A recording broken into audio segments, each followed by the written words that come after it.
چاہیے۔ تو جب تم نے بلانا ہو، تم نے بات کرنی ہو، تو تمہارا تعلق کیسا ہونا چاہیے؟ اب اس کے اوپر سورہ نور کے اندر رب کائنات ارشاد فرماتا ہے، سورہ نور آیا نمبر 63، رب کائنات فرماتا ہے لا تجعلوا دعاء الرسول بینکم کدعاء بعضکم بعضا، لا تجعلوا دعاء الرسول بینکم، آپس میں جب تم بات چیت کرتے ہو تو رسول اللہ کو بلانے کے لیے اسی طرح نہ بات کیا کرو، جس طرح تم ایک دوسرے کو پکارتے ہو، جس طرح تم ایک دوسرے کو بلاتے ہو، جس طرح تم ایک دوسرے کے ساتھ آوازیں دے کر مخاطب کرتے ہو، اس طرح تم رسول اللہ کو نہ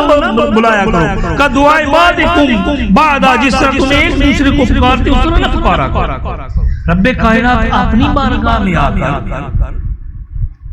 پکارنے کے لیے، دعا کرنے کے لیے کیسے حکم ارشاد فرماتا ہے؟ رب کائنات ارشاد فرماتا ہے سورہ البقرہ آیا نمبر 186، رب کائنات فرماتا ہے اذا سألک عبادی انی فانی قریب، ہے میرے نبی صلی اللہ علیہ وسلم، جب آپ سے میرے بندے میرے بارے میں سوال کرے نا تو کیا کہا کرو کہ انی قریب، میں تو ان کے قریب ہوں، وَأُجِيبُ دَعْوَةَ الدَّاعِ إِذَا دَعَانِ۔ رب کائنات نے اپنی بارگاہ کا، حاضری کا، پکار کا، بلانے کا، دعا مانگنے کا، رب کائنات کی رحمت کو متوجہ کرنے کے لیے رب کائنات نے کیا حکم ارشاد فرمایا کہ جب بھی وہ مجھے پکارتے ہیں نا تو میں ان کی پکار کا جواب دیتا ہوں۔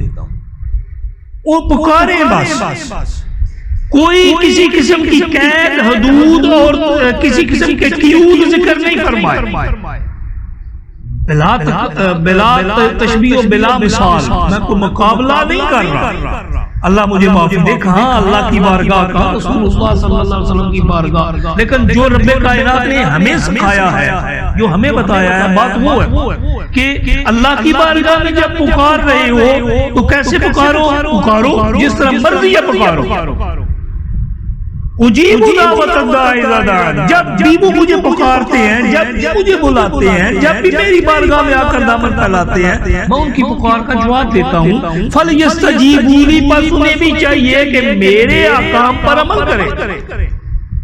اور انہیں بھی چاہیے فَلْيَسْتَجِيبُوا لِي، تو وہ بھی میرے جو پکار ہوتی ہے نا اس کا جواب انہیں بھی دینا چاہیے، وَلْيُؤْمِنُوا بِي، پس میرے اوپر ایمان بھی لائیں، لَعَلَّهُمْ يَرْشُدُونَ، تاکہ وہ ہدایت پا سکیں۔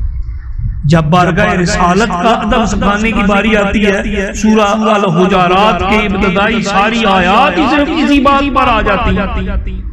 رب کائنات کیا ارشاد فرماتا ہے کہ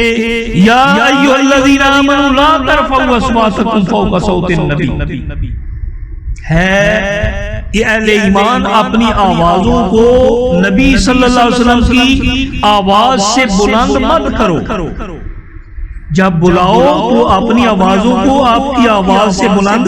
مت کرو، وَلَا تَجْهَرُوا لَهُ بِالْقَوْلِ كَجَهْرِ بَعْضِكُمْ بَعْضًا، اور آپ کو اس طرح نہ پکارا کرو جس طرح تم ایک دوسرے کو پکارتے ہو، وَلَا تَجْهَرُوا لَهُ بِالْقَوْلِ كَجَهْرِ بَعْضِكُمْ لِبَعْضٍ، جس طرح تم ایک دوسرے کے لیے آواز لگاتے ہو اس طرح وہاں آواز نہیں لگاتے، جس طرح تم ایک دوسرے کو بھائی جان کسی کو کہتے ہو، کسی کو والد گرامی قدر کہہ کے بلاتے ہو، کسی کو چچا جان کہہ کر بلاتے ہو، کسی کو ماموں جان کہہ کر بلاتے ہو، کسی کو اپنے سے، ہمارے یہاں ہے نا ایسا کہ میں بہت سی باتوں کی طرف صرف اشارہ کر رہا ہوں، صرف جواب دے رہا ہوں کہ بھائی جان کہہ کر نہیں پکارنا، ابا جان کہہ کر نہیں پکارنا، چچا جان کہہ کر نہیں پکارنا،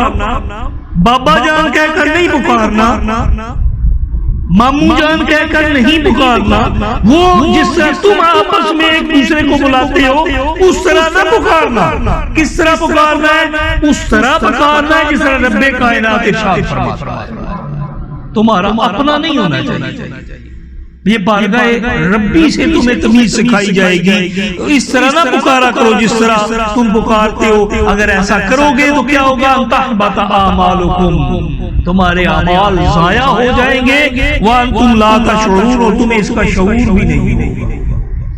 تو اس سے اگلی آیات میں مزید 3 4 5 یہ آیات نمبر سورہ الحجرات آیت نمبر 2 جو میں نے تلاوت کرنے کا شرف حاصل کیا، مجھے شرف حاصل ہوا، اس سے اگلی آیت نمبر 3 میں بھی، آیت نمبر 4 میں بھی، آیت نمبر 5 میں بھی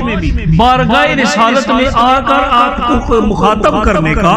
آپ سے بات کرنے کا ایک ادب سکھایا گیا۔ وہ ایک قولی تعلق، وہ قولی تعلق وہ تعلق ہے جس کے بارے میں رب کائنات خود ارشاد فرماتا ہے کہ وہ لوگ، آیت نمبر 3 میں، وہ لوگ جنہوں نے اپنی آوازوں کو بارگاہ رسالت میں آپ کی آواز سے پس کر لیا، جنہوں نے اپنی آوازوں کو آپ کی آوازوں سے پس کر لیا، وہ لوگ ہیں جن کے دلوں کو رب کائنات نے تقوی کے لیے منتخب کر دیا۔